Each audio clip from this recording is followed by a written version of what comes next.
Hey guys, thanks for checking out the video. I wanted a plane that would pull up my gliders, 2 meter, 3 meter, some of them foam, most of them built up. And I was gonna modify my E-flite timber, and a friend of mine in Denmark has a modified fun cub that he uses to pull up some of his planes.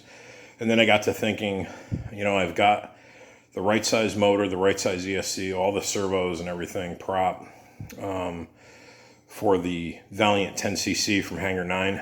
So that's what I'm going to do. The timber is going to stay bone stock, and I just thought, this just came in today, so I just thought I'd give you a look at some of the contents. And if you have any questions or comments, leave them below. I'll leave the link for the Valiant 10cc. Let's get into it.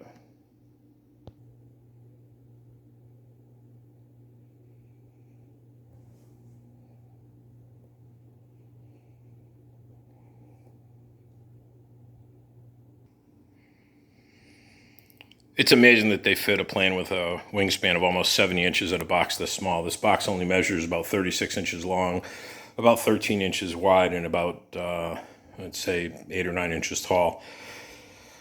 When FedEx showed up, handed me the box, I couldn't think of what it was because I expected a much bigger box for a 10cc airplane. So when you pop the lid off the box, this is what you see. Typical Hangar 9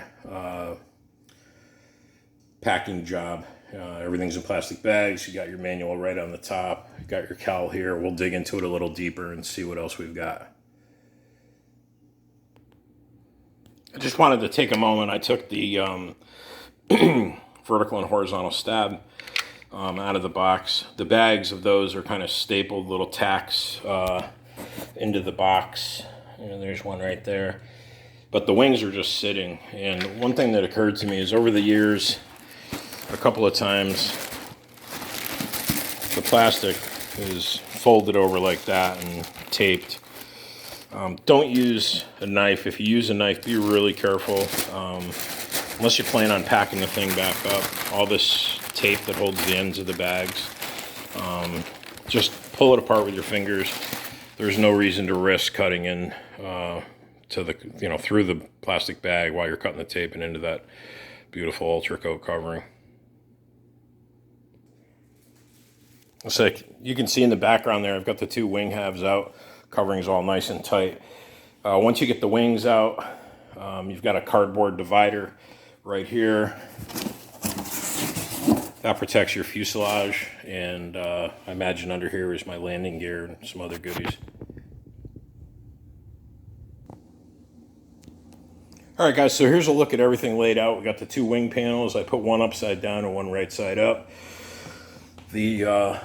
The Ultra Cote, the covering on these, is absolutely perfect. I mean, there's nothing really to go back and hit with the iron or the heat gun.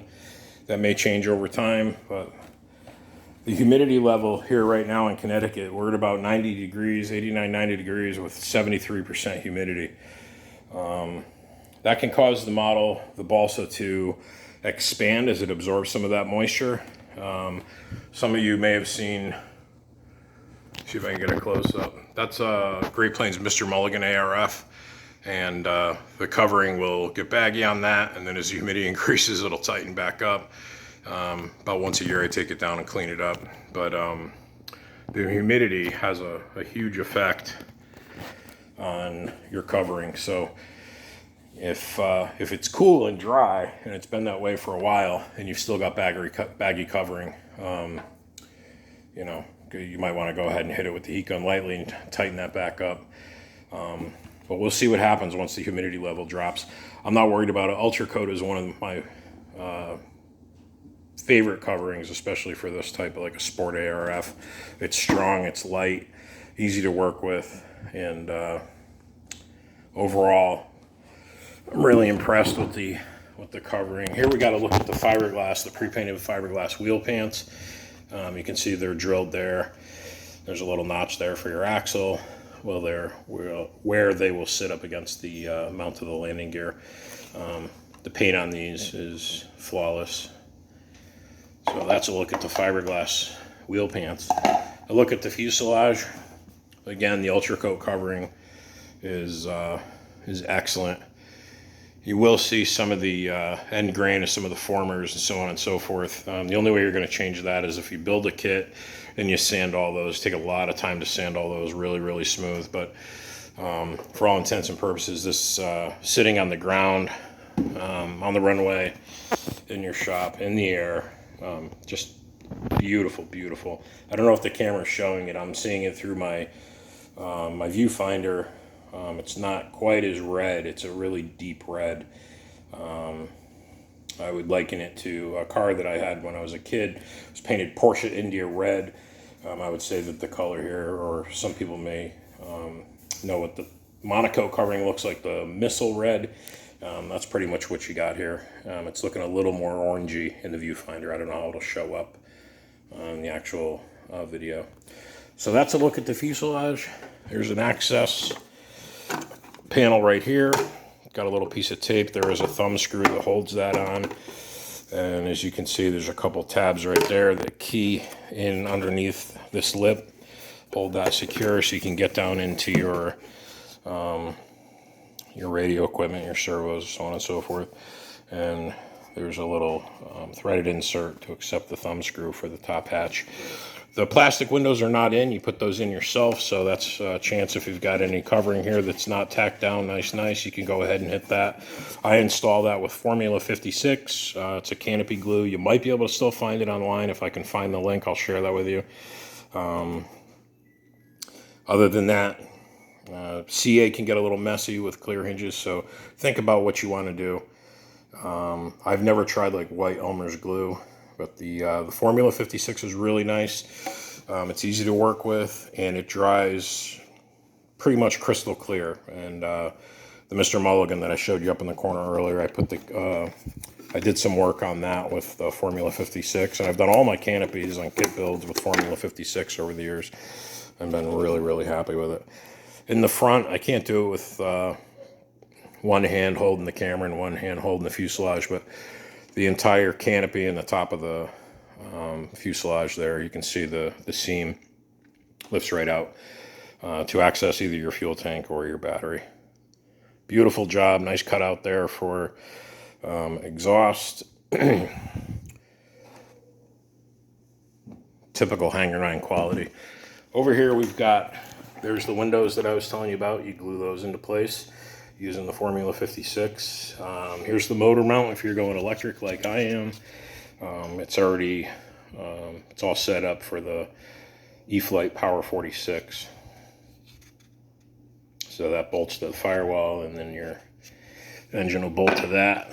This mount is for the guys that want to use either the Evolution 10cc, the Power 46, or the Sato FG11. So I guess this is gonna attach. I'm gonna put this on, and then that electric motor box will attach to this. I'm not sure, but we'll see. There's a piece there that came unglued. That's one of the things you want to do. This little piece right here next to my thumbnail, if I can get that to focus. That came unglued. There it is. So this piece right here came unglued. So all these pieces, like most ARFs, I like to go over if I can and inspect the glue joints. Hit them with a little thin or medium CA. I like to use medium. A little extra weight on a plane this size isn't going to hurt. Here's the vertical stab, your rudder, horizontal stab, and your elevator halves. The torque rod in the middle here should be a little, see if I can show you that. There's a lot of slop there. That's really not glued. There you go. Not glued in. It may call for it in the instructions. When you build a kit, usually where the torque rod goes down, I'm going to pause the camera. I want to show you. I want to make sure you guys see that. Okay, so I removed one elevator half, and you see at the root of the elevator, there's a notch there and then a hole. That hole accepts the end of the torque rod. And what you want to do is you want to fill that hole with epoxy, run some 30-minute epoxy into this slot right here, with maybe a piece of brass tubing, something similar size, and coffee, like a stirring stick for coffee, one of those little plastic stirring sticks. Work that epoxy down into the hole there. What I do is I cover this outside surface with a little yellow frog tape, low-tack masking tape, just to keep any residue that comes out of the joint from making a mess of the monocoat. So get this good and wet with epoxy. You don't need a ton, but you do want to make sure that you work some down in that hole. If some oozes out, you're doing it the right way. Wipe that off with 90% isopropyl alcohol and a paper towel. You might get a little haze, just hit it again. Once you get the heavy stuff out, you can always wipe off the rest of it. So you want to make sure that that torque rod is glued in properly and firmly. In the back over here, we have the aluminum wing joiner tube, and then this package over here has our push rods in it for the elevator and the rudder, and then we've also got the smaller rods in there with the clevises and the Z-bends already formed. I don't know if you can see that in the bag there, and that'll be for our ailerons and our flaps. I've used these in the past. I put a little bit of like 2-in-1 or 3-in-1 oil, whatever you call it, on a paper towel and just wipe these down a little bit. Humidity, so on and so forth, they will get a little bit of rust on them. I don't know what kind of metal this is, but other than that, I've used them for years, straight out of the Hangar 9 kits, never had a problem. Here's a look at the aluminum landing gear. You can see the 2 holes there that'll correspond into the holes on the wheel pants that I showed you earlier. Pre-painted white, it's nice, not just a plain aluminum, and they seem pretty firm. So nice, strong, pre-painted aluminum landing gear, all pre-drilled, ready to bolt onto the plane, ready to accept the fiberglass wheel pants and your choice of wheels or the kit wheels. Here's a look at the fiberglass canopy. I'm sorry, the fiberglass cowl, pre-painted, matches the fuselage just about perfectly. And again, real nice quality in the paint job. Mine did come out of the box with a chip right there.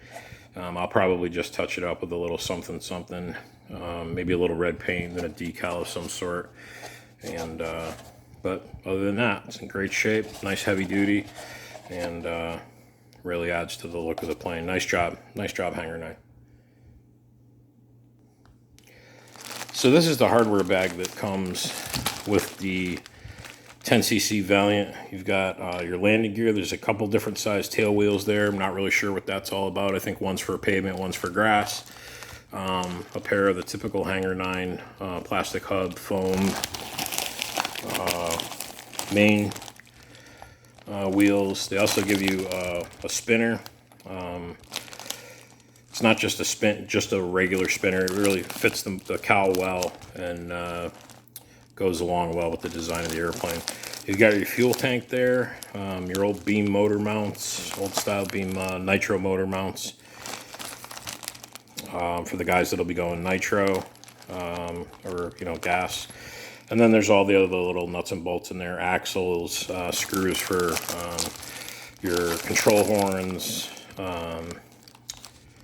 So that's a basic look at the bag of hardware. You do also get in the box for the Power 46 comes some battery straps. Those are tucked into the battery box. And then you get this blind nuts, washers, and some nice cap head screws, which anything that doesn't have a cap head screw and an ARF, I always, if it's a Phillips or a slot or anything like that, goes right into the junk pile or the donation pile, and I go out and get some good cap head screws, especially on something like the flaps or the aileron control horns. A slip with a Phillips head screwdriver and go right through the wing sucks. I've done it. It sucks. Cap head screws are really nice, and a pair of hex drivers, set of hex drivers is a great investment.